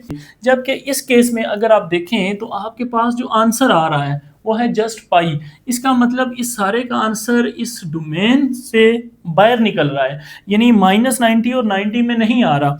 ये देखें, आपको बात समझ आ रही होगी कि pi does not belongs to this interval -पाई/2 टू पाई/2। तो अगर इसमें बिलोंग नहीं करता, इसका मतलब ये प्रिंसिपल वैल्यू से नहीं होगा, बल्कि ये जनरल वैल्यू से होगा, जो है स्टैंडर्ड हमारे पास ये फार्मूला, जो आप नेक्स्ट क्लासेस में हायर स्टडीज़ में पढ़ेंगे कि tan inverse x plus y, ये जो कंडीशन है ग्रेटर देन 1 के लिए, इसके लिए फार्मूला हमारे पास pi plus tan inverse x plus y divide by 1 minus x y होता है, ना कि जस्ट सिर्फ ये लिखें। और बल्कि आप फिर यहाँ पे आने के बाद जो इसका आंसर है वो -पाई/4 ही है, और इसके बाद आप फिर वैसे इसको लिखें कि पाई इसमें माइनस करें, ये सेकंड क्वाड्रेंट थर्ड, ऐसा बिल्कुल नहीं है, ऐसा कोई कंसेप्ट नहीं है। इसका कंसेप्ट सिर्फ और सिर्फ यही है जो हमारे पास ये फार्मूला है, इस फार्मूले से हम इसको प्रूव करते हैं, ठीक हो गया। उम्मीद है आपको इसका कंसेप्ट क्लियर होगा। अब नेक्स्ट चलते हैं इसका सेकेंड पार्ट, ठीक है।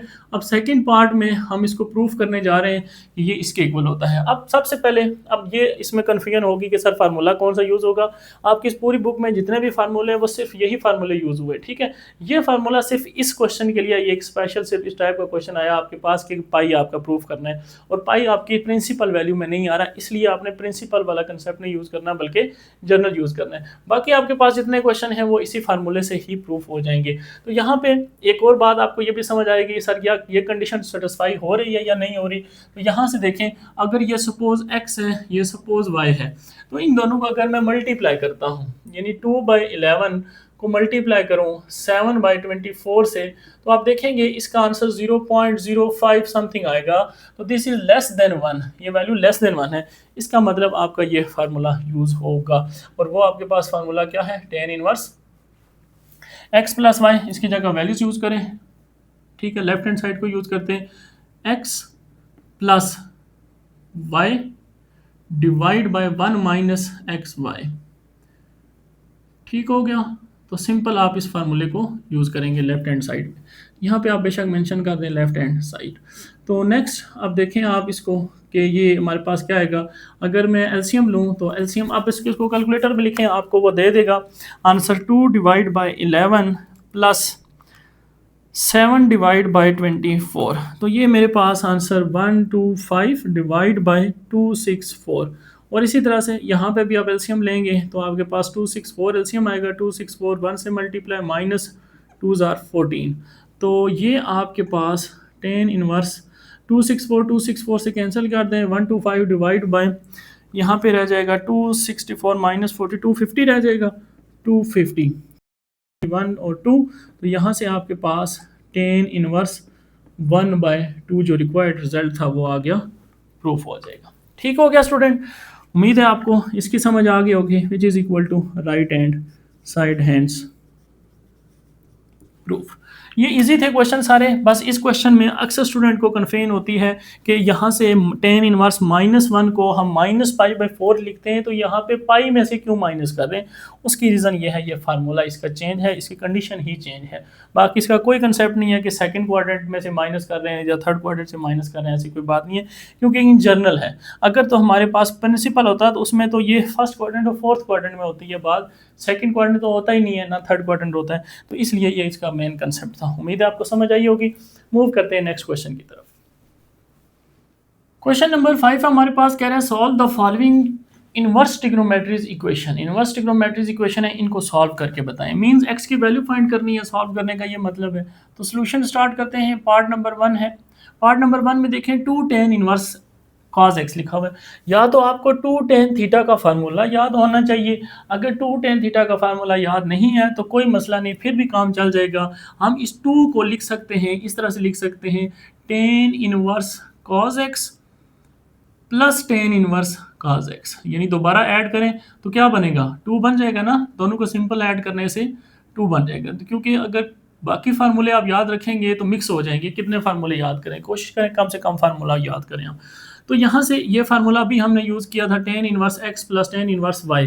तो ये क्या फार्मूला होता है, tan inverse x plus y के लिए क्या फार्मूला पड़ा था, x प्लस y डिवाइड, ये x है ये y है, डिवाइड बाय 1 माइनस इन दोनों को मल्टीप्लाई कर दें, cos x और cos x। अब यहाँ पे एक मिस्टेक हुई है, वो क्या है, ये भी x है ये भी x है, तो यहाँ पे y नहीं आएगा, ये x ही है। वो इस तरह से है, यानी इसको हम x का नाम देते हैं, इसको y का नाम देते हैं। तो फार्मूला होता है x प्लस y, ठीक हो गया। तो ये आ गया equal to tan inverse 2 cosecant x bracket close.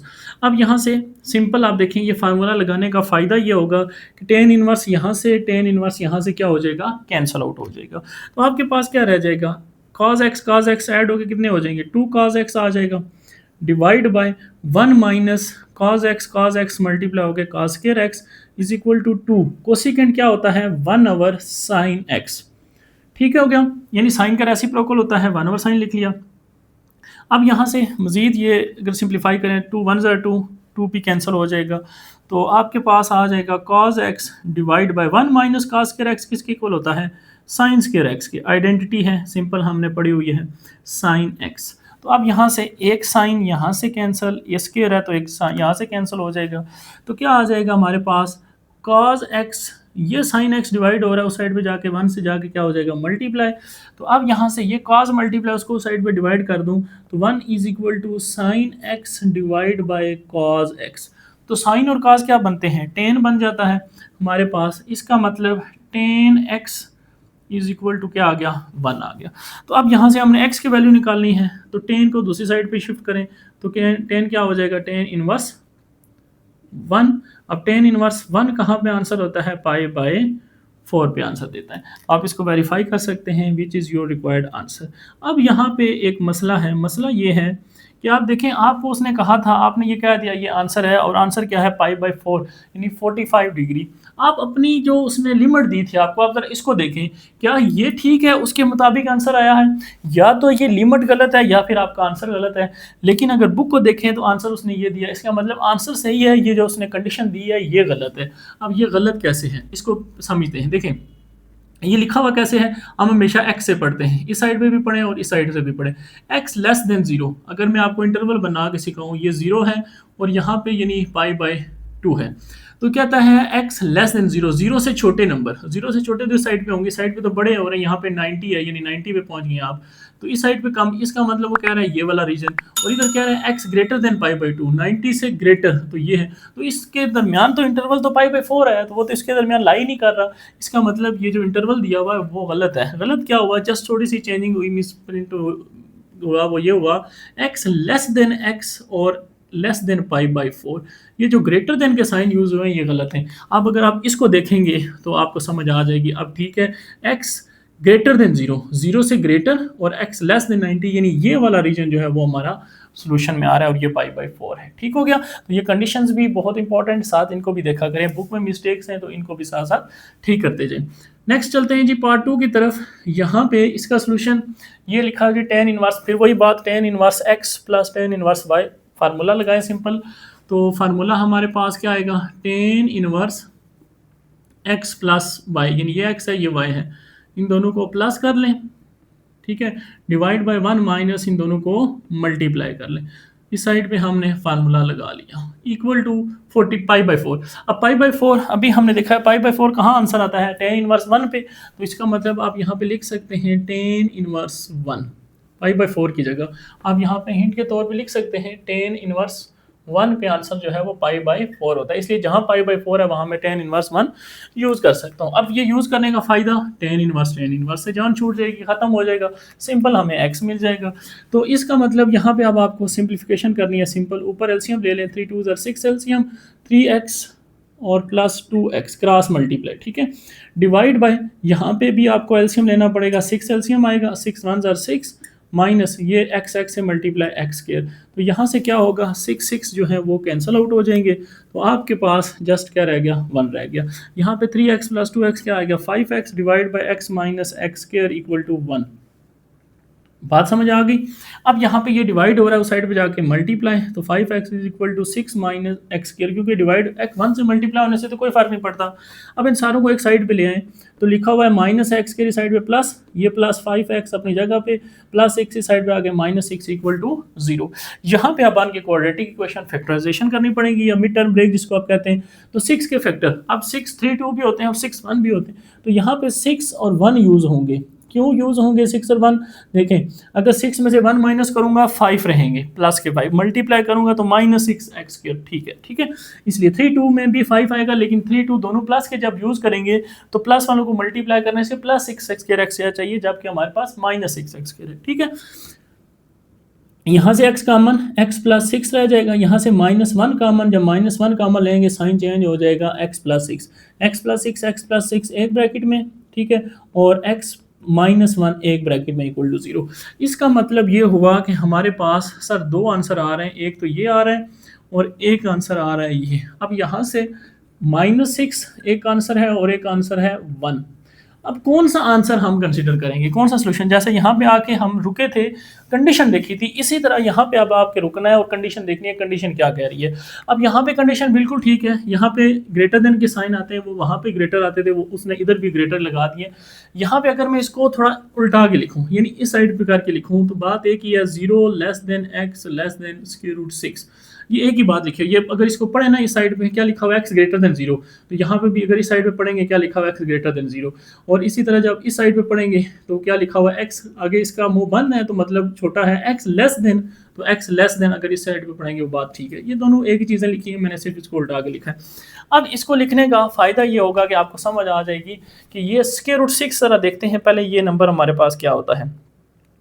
तो स्क्वायर रूट 6 स्टूडेंट मेरे पास जो है पॉइंट्स में 2.4 राउंड ऑफ करें तो ये मेरे पास आ रहा है 2.4। अब ये क्या कह रहा है इंटरवल में कि 0 और यहाँ पे अगर 2.4 है तो वो कहता है x ग्रेटर देन 0, 0 से बड़े, ठीक है, इस साइड पे आ रहे हैं, और 2.4 से लेस, 2.4 से छोटे इस साइड, यानी ये सारा जो है वो आपका सॉल्यूशन सेट हो सकता है, सॉल्यूशन रीजन हो सकता है। इस सारे के जो भी आंसर है वो इस इक्वेशन को सेटिस्फाई कर रहे हैं। लेकिन अगर मैं अपने आंसर देखूं तो वो -6 है, क्या -6 इस इंटरवल में आएगा? नहीं आएगा। तो अब आप यहाँ पे आप ये लिखेंगे कि ये जो है does not lie on interval, या इसको लिखें नॉट बिलोंग, ये बिलोंग नहीं कर रहा आपके इंटरवल में 0 less than x less then √6, इसमें बिलोंग नहीं कर रहा। दैट्स वाई जो हमारा आंसर होगा वो क्या होगा, therefore x is equal to 1।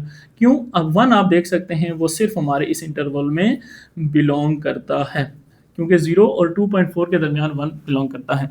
तो इस तरह से x is equal to 1 answer होगा, ना कि आप यहाँ पे करने के बाद π/4 के चला दें, इसी तरह x की जगह खुद से 1 पुट करें, ये 1 पुट करने से आंसर जो है वो सेटिस्फाई हो रहा है, π/4 तो 1 आंसर है। ऐसा नहीं है, खुद से 1 नहीं पुट करना, जब 1 पुट करें आप तो फिर 1 0.1 से 0 से लेके 2.4 तक तो इनफाइनाइट नंबर है, आप ये सारे पुट करके चेक करते रहेंगे। तो इसलिए आप यहाँ पे π/4 आपको पता होना चाहिए क्या है, tan इनवर्स 1, उसकी जगह जस्ट ये यूज़ करें और खुद ब खुद यहाँ से आपको आंसर मिल जाएंगे, 2 आंसर मिलेंगे, और जो हमारे इंटरवल को सेटिस्फाई करेगा वो हमारा सोल्यूशन होगा। ठीक हो गया स्टूडेंट? उम्मीद है आपको क्वेश्चन समझ आया होगा। मूव करते हैं इसके लास्ट क्वेश्चन नंबर 6 की तरफ। क्वेश्चन नंबर 6 है हमारे पास, कह रहा है draw graph of the following trigonometry function against the interval mention. अब क्वेश्चन नंबर 6 में आपको सबसे आसान क्वेश्चन यही होता है, क्योंकि इसमें ग्राफ ड्रा करना है और इंटरवल भी आपको गिवन होता है। सिंपल, आपने सबसे पहला काम करना है टेबल बनाना है, उसके बाद उस टेबल के अकॉर्डिंग एक्सिस बना के ग्राफ ड्रा कर देना है। तो अब मैंने ये टेबल बोर्ड रेडी करते हुए जितना टाइम लिया है, इतना टाइम अगर हम इसको साथ साथ करते हैं तो ये आपका जितना कंप्लीट लेक्चर बना है उसके मुताबिक उतना टाइम सिर्फ बोर्ड रेडी करते हुए टाइम लग जाता। इसलिए टाइप बोर्ड पहले रेडी कर लिया ताकि आपका टाइम सेव हो जाए। बाकी इसमें कोई मुश्किल काम नहीं है, मैं आपको एक्सप्लेन कर देता हूँ।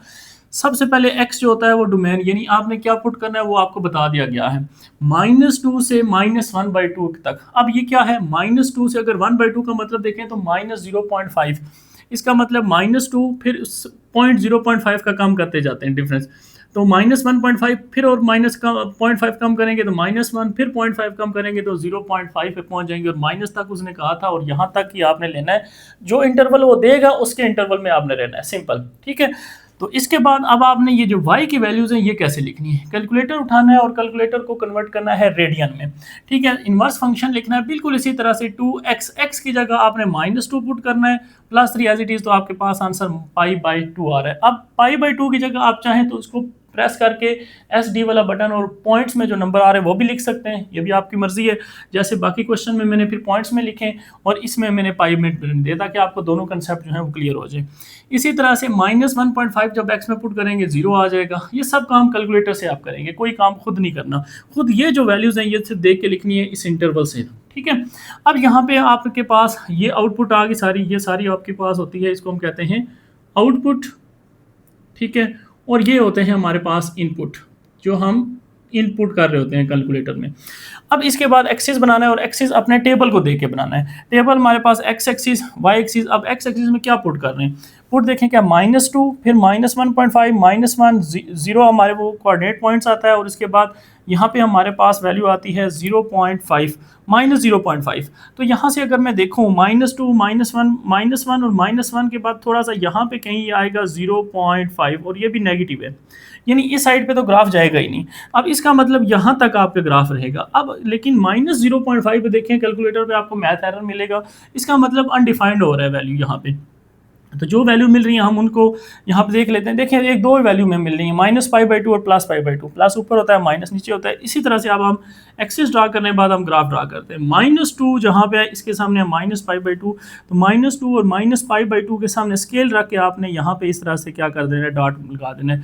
इसके बाद -1.5 पे 0 आ रहा है, 0 x एक्सिस पे y की वैल्यू 0 होती है, ये y के आउटपुट से ये 0 आ गया। इसके बाद आप देखें -1 पे वैल्यू आ रही है 1.5, यानी 1 π/2 का मतलब होता है ये आपके पास -1 के सामने ये आउटपुट मिल रही है। ठीक हो गया। इसी तरह जब -0.5 है, इसका मतलब अनडिफाइंड हो रहा है, तो जब भी अनडिफाइंड होता है तो वहाँ पे मैंने आपको क्या बताया था, एक एसिम्पटोट्स ड्रा किया जाता है, जिसका मतलब होता है यहाँ पे कोई ग्राफ नहीं है। तो बाकी फिर आपके ग्राफ का आपने इन लाइंस को ज्वाइन कर देना, यानी इस तरह से ये इसको एसिम्पटोट से जाके मीट करेगा और ये आपके पास इस तरह से ये कर्व जो है वो बन जाएगी। ठीक हो गया। तो ये सिंपल इस फंक्शन का क्या है, ग्राफ है। इसी तरह सेकंड पार्ट में देखें, कॉस इनवर्स का फंक्शन है। अब इसकी डोमेन जो है वो आपको -4 से 1, तो जो भी वैल्यू दी है उसी तरह लेके चलें, -4 -3 1 -2 -1 0 और 1। ये वैल्यू सारी कैलकुलेटर में पुट करें और आपके पास ये आंसर आ जाएंगे और आंसर पाई की फॉर्म में आ रहे होंगे। तो SD वाला बटन प्रेस करेंगे, ठीक है, तो वहाँ से आपको पॉइंट्स में ये नंबर सारे मिलते जाएंगे। जैसे आपके पास ये आउटपुट आ गई, इनपुट भी आ गई, सबसे पहले एक्सिस ड्रा करेंगे। एक्सिस में क्या लिखा वो यहाँ पे लिखें, -4 -3 -2 -1 0 और 1। अच्छा, एक और बहुत इंपॉर्टेंट पॉइंट, स्टूडेंट अक्सर मुझसे कमेंट करके पूछे सर ग्राफ जो है वो ग्राफ पेपर पे बनाना है या वो आंसर शीट जहाँ पे आंसर लिखते हैं। तो ये आपकी मर्जी है, आप जहाँ पे क्वेश्चन लिख रहे हैं, टेबल बना रहे हैं, उसके नीचे भी बनाना चाहें जैसे मैंने बनाए, इस तरह से भी बना सकते हैं स्केल रख के, ठीक है। मैंने तो यहाँ पे रफली ऐसे ही आइडिया से बनाया कि 0 से 1 तक इतना डिस्टेंस है, हो सकता है ये कम हो ये ज़्यादा हो, लेकिन आप जब स्केल के अकॉर्डिंग बनाएंगे तो बिल्कुल एक्यूरेट ग्राफ बनेगा। वहाँ पे भी बना सकते हैं, लेकिन अगर आपको वहाँ पे बनाने मुश्किल हैं तो आप ग्राफ पेपर एंड पे आंसर शीट के मेंशन होते हैं, तो वहाँ पे जाके एक बॉक्स बने होते हैं, तो वहाँ पे फिर स्केल की जरूरत नहीं पड़ती। आप बस वैल्यूज़ को देख के आप खुद से उसकी स्केलिंग कर लें कि 3 बॉक्स के बाद मैंने 1 लिखना है, या 2 बॉक्स के बाद मैंने 1 लिखना है, या 5 बॉक्स के बाद 1 लिखना है। तो उसके अकॉर्डिंग फिर आप टेबल जो है, आपका ग्राफ जो है वो स्केल की जरूरत नहीं पड़ी, फिर आपका ग्राफ एग्जैक्ट बन जाता है। तो ये आपकी मर्जी है, ग्राफ यूज़ करें या सिंपल यूज़ करें। अच्छा, इसके बाद अब हमारे पास ये y की वैल्यूज़ भी आ गई, ठीक है। y की जो वैल्यू आई है वो उसी अकॉर्डिंग हमने लिख ली। अब जरा ग्राफ ड्रा करते हैं, इसका ग्राफ देखते हैं कैसे बनता है। -4 पे 3 पॉइंट, ये -4 है, 1 से स्टार्ट करते हैं, ठीक है। 1 है तो यहाँ पे 0 यहाँ पे आ गया। आप यहाँ से स्टार्ट करें या यहाँ से, आपकी मर्जी है। 0 x का 0 यानी y एक्सिस की बात हो रही है, 0.9 पे यानी यहाँ पे आएगा। इसके बाद नेक्स्ट अगर देखें -1 ये है, और -1 पे 1.3 के सामने, -1 के सामने आपने डॉट लगाना है, ठीक है, ऐसे। इसके बाद -2 पे -1.7, ये सारी वैल्यू पॉजिटिव है, इसलिए ग्राफ आपका अपवर्ड ही मूव करेगा, ठीक हो गया, ऐसे। नेक्स्ट इसी तरह से -3 पे 2.2 पे जाएगा, और ये आपका सपोज ये 2.2 जो है वो आपके पास यहाँ पे है, ठीक है। इस तरह स्केल रख के बनाएंगे तो बिल्कुल सही बनेंगे। मैं ऐसे ही आपको बस आइडिया बता रहा हूँ। -4 है और -4 पे ये 3.3 के सामने यहाँ पे सपोज -4 ये। तो अब अगर इसको ज्वाइन करें तो ये आपके पास इस तरह से जो है वो ग्राफ बन जाएगा इसका। तो ये सिंपल इस जो फंक्शन था कॉस इनवर्स, उसका ग्राफ इस तरह से है, ठीक है। नेक्स्ट इसी तरह tan इनवर्स, बिल्कुल सेम प्रोसीजर है। x की वैल्यूज डोमेन आपको दे दी है, रियल नंबर का मतलब सारे मर्जी, जो मर्जी रियल नंबर आपका दिल करता है पुट करें।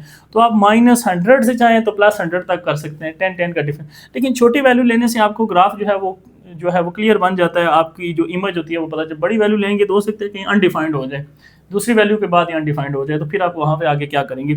इसलिए छोटी वैल्यू ले लें, और चाहें तो 4 वैल्यू लें, चाहे तो 5 लें, आपकी मर्जी है। मैंने बस 3 तक लिया है, -3 से +3 तक, ठीक है।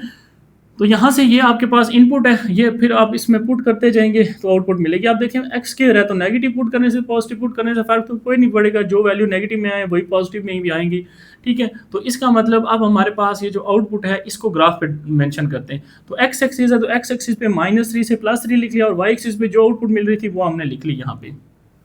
अच्छा, अब यहाँ से आप देखें कि आउटपुट नेगेटिव में जस्ट ए की है, तो वो मैंने जस्ट ए की लिखी है, -0 यानी यहाँ पे इसको इस तरह से भी लिख सकते हैं -0.78, ठीक है।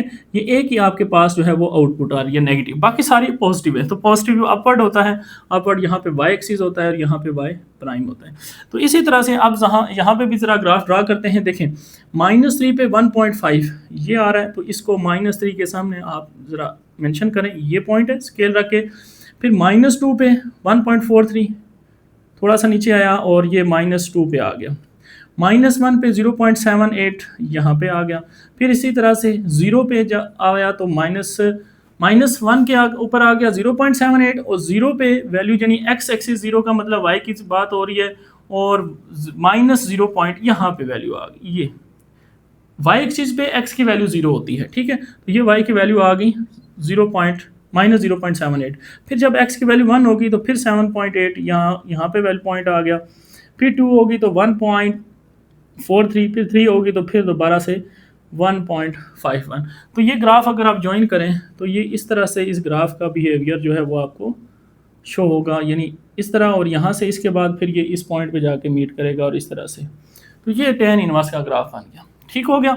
इसी तरह से नेक्स्ट अगर पार्ट 4 की बात करें तो यहाँ पे फिर इंटरवल दिया था -2 से 6, -2 -1 0 1 2 3 4 5 6 तक। हम अब एक का डिफरेंस है, वो ठीक है, ज़्यादा अगर छोटा करेंगे तो वो फिर आपको ग्राफ ही नहीं सही बनेगा, इसलिए 1 1 का डिफरेंस ठीक है। तो ये वैल्यू ले ली, इसके बाद इसमें एक्स की जगह ये वैल्यूज़ पुट करें, आपके पास यही आउटपुट सारी आएंगी।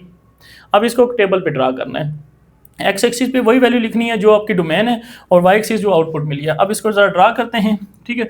-2 पे -1.57, -2 पे ये आ गया माइनस, फिर -1 पे 8 पॉइंट ये आ गया, फिर आपके पास 0 पे, यानी इस जगह पे 0 होता है, 0 पे माइनस, फिर x का 1 होगा तो y ये यहाँ पे x का 1 y का -0.25, फिर x का 2 y का 0 ये होता है x एक्सिस पे, फिर अगर x का 3 करें तो ये 0.25 पे यहाँ पे, फिर अगर 4 करेंगे तो 5 2 पे आ जाएगा यहाँ पे, फिर इसी तरह से अगर आप 5 लिखेंगे तो 0.84 पे आ जाएगा, फिर अगर 6 लिखेंगे तो ये आपके पास यहाँ पे 1.7 के सामने डॉट। तो अब अगर इसको ज्वाइन करें तो ये आपके पास इस तरह से ग्राफ जो है वो आपको शो होगा कि इस फंक्शन का ग्राफ जो है वो ऐसे है। ठीक हो गया स्टूडेंट, तो ये था हमारे पास रिव्यू एक्सरसाइज यानी चैप्टर नंबर 8 की रिवीजन ग्राफ। सारे क्वेश्चन को हमने डिटेल में डिस्कस किया, उम्मीद है आपको इसकी समझ आई होगी। Okay student, thank you and अल्लाह हाफिज़।